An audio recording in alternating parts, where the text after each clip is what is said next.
Deuxième volet de notre carrefour de ce soir, la double tragédie maritime qui a vu la disparition du sous-marin israélien Dakar et plus récemment du sous-marin français Minerve. Il est environ 2h30, il y a 2h30 que dans les meilleures conditions, c'est-à-dire au cas où la coque du Minerve serait demeurée intacte, eh bien de toute façon l'équipage de 52 hommes est mort car la réserve d'air respirable expirait à midi. Nous avons avec nous, pour parler de ce sujet aujourd'hui, François Clerc de Neuchâtel. François Clerc qui est instructeur de la Fédération suisse des sports subaquatiques. François Clerc qui également a un titre non pas de gloire, mais un titre scientifique assez important puisqu'il a plongé avec Hannes Keller à moins 145 mètres en compagnie, plutôt avec le Diogène, dans le lac de Constance. François Clerc, tout d'abord, je voudrais vous poser une question. Il nous semble que si, dans le domaine de la navigation sous-marine, on a fait de très grands progrès, la croisière du Nautilus est un exemple, la croisière sous la banquise, si tout va bien dans le domaine de la navigation, il semble bien que dans le domaine du sauvetage en cas d'accident, on en soit encore, il faut le dire, à des années en arrière. Il est exact en effet que la technique a fait d'énormes progrès dans le domaine de la vitesse, mais sur le plan sauvetage, je pourrais dire que pour quitter un submersible, nous sommes limités pratiquement à 90 mètres. La Marine nationale l'a prouvé, entraîne ses sous-mariniers, mais à la profondeur à laquelle se trouve le Minerve, je crois qu'il y a très peu de chances de s'en sortir, même avec des scaphandres qui en l'occurrence présenteraient de graves problèmes au point de vue des compressions.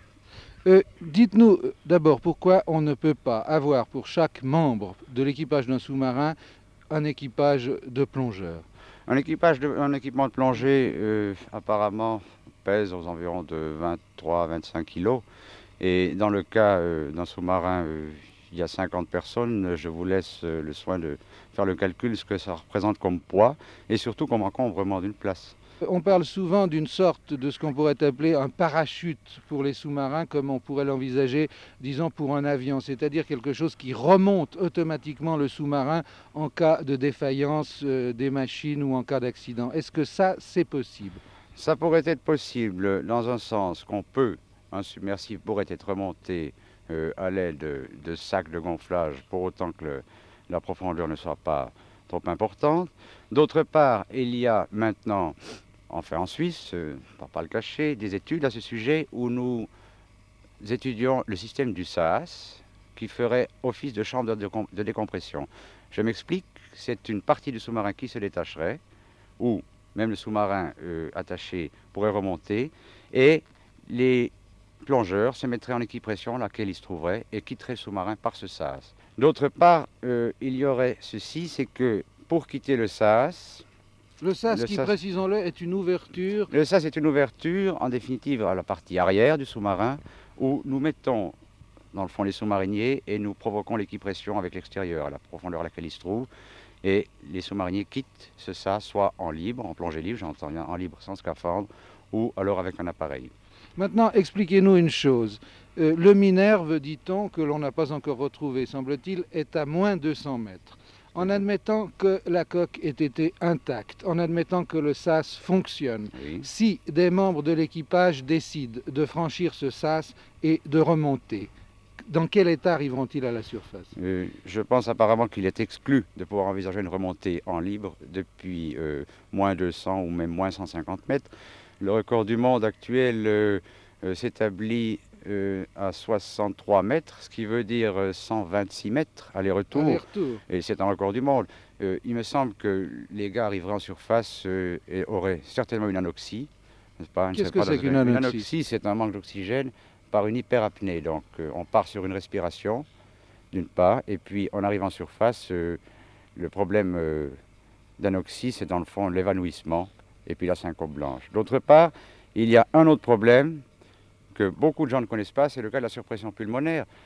Ces sous-mariniers viendraient à quitter le SAS et par émotivité bloqueraient leur respiration trop, un volume de l'air se dilaterait dans les poumons et puis ferait des lésions graves aux alvéoles. Donc on peut dire que pratiquement il n'y a guère de chance de quitter un sous-marin à moins 200 mètres et d'arriver à la surface sans un équipement spécial. Je dirais même qu'il n'y en a pas.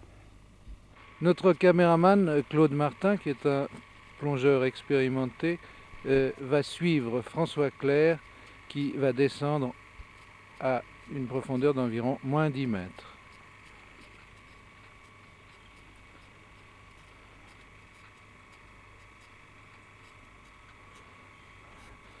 Claude Martin dispose d'une caméra, il la tient dans la main gauche, elle commence à s'immerger, cette caméra est dans un boîtier étanche.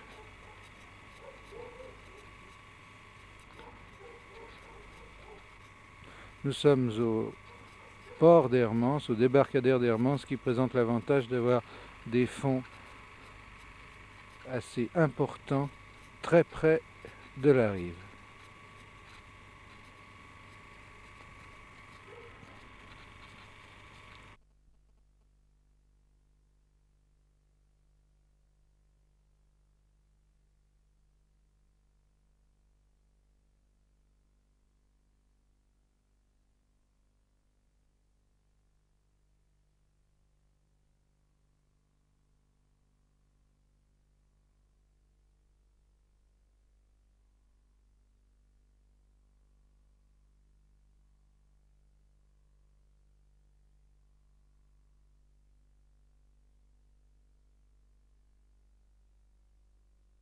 François Clerc, vous venez de nous faire une petite démonstration, vous êtes descendu à 10 mètres de profondeur, vous aviez les bouteilles, mais disons que c'était une sécurité car vous êtes remonté en apnée, comme on dit, c'est-à-dire sans rien. C'est exact, j'ai fait une remontée sans embout.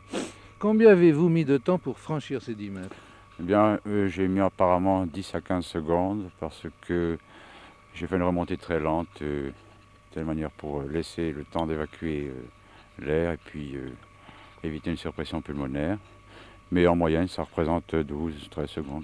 Ce qui nous indique que si on prend la profondeur de moins 200 mètres pour le Minerve, il aurait fallu, pour que les hommes s'en sortent, disons qu'ils disposent ou qu'ils puissent rester 5 à 6 minutes sans respirer. Environ, oui, c'est exact. Ce qui est pratiquement physiquement impossible. C'est pratiquement impossible, oui.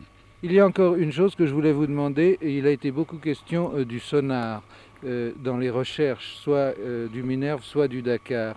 Le sonar est un instrument, semble-t-il, assez perfectionné, mais est-ce qu'il marche bien pour une recherche d'épave de sous-marins?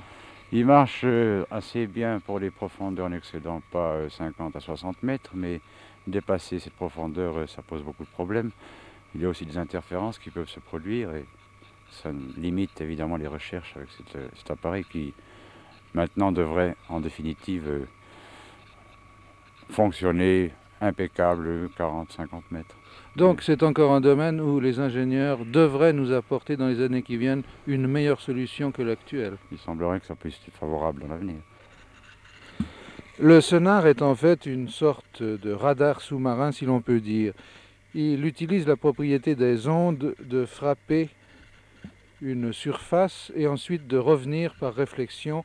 Nous avons l'illustration la plus simple de ce phénomène par les ondes de l'eau qui partent d'un point de choc et qui, à l'instant où elles touchent un autre objet, qui peut être le rivage ou un rocher, reviennent. Dans le cas du sonar, ces ondes reviennent au bateau qui les a lancées et elles inscrivent leur tracé sur un papier qui se déroule et qui donne le profil du fond de la mer. Quand les sous-mariniers se précipitent vers le sas pour sortir en cas d'accident, est-ce que vous ne pensez pas qu'il peut y avoir également une certaine sorte de panique? C'est effectif, il y a le facteur d'émotivité qui se produit, d'une part qui peut produire une augmentation de CO2 et qui peut provoquer une ivresse des profondeurs. D'autre part, il y a encore le phénomène de l'azote qui est bien connu. Et c'est un peu effectivement la panique et elle est difficilement contrôlable. Regardez les deux pauvres malheureux du lac du Bouvray, enfin du Bouvray, les deux plongeurs qui se sont perdus. Eh bien, l'enquête l'établira encore, mais apparemment, on pourrait penser qu'il s'agit d'une ivresse de profondeur. Elle est incontrôlable pour les sujets qui ne sont pas entraînés. Et évidemment que c'est une mort, mais enfin, je ne veux pas dire merveilleuse, mais enfin c'est on s'endort, une mort, c'est une anesthésie, enfin, en définitive. Alors là, effectivement, le facteur d'émotivité pourrait se produire et provoquer précisément cette ivresse des profondeurs, surtout à de grandes profondeurs. Surtout à de grandes profondeurs. Précisément. Une dernière question, François Clerc. Est-ce que vous pensez, à la lumière des études qui sont faites actuellement, soit théoriquement, soit matériellement, est-ce que vous pensez qu'un jour, on trouvera un système pour une évacuation qui marche, disons, 8 ou 9 fois sur 10 en cas de perte, de naufrage d'un sous-marin? Certainement. Maintenant, beaucoup de chercheurs se sont penchés sur le problème. Et notamment en Suisse aussi, beaucoup de recherches sont faites, telles que le professeur Picard, bien connu, s'en occupe avec son nouveau mésoscaphe. Et il y aura des systèmes de sécurité. Mais le temps presse maintenant et je crois que le public, enfin disons les ingénieurs devraient se pencher beaucoup plus sur le problème de sécurité avant le problème de la vitesse. Je pense que ce serait plus favorable. Et c'est là qu'il y a encore beaucoup de travail à faire. C'est là effectivement qu'il y a beaucoup. Eh bien, espérons simplement qu'un jour, on trouvera cette solution. C'est ainsi que se termine notre carrefour du mercredi soir.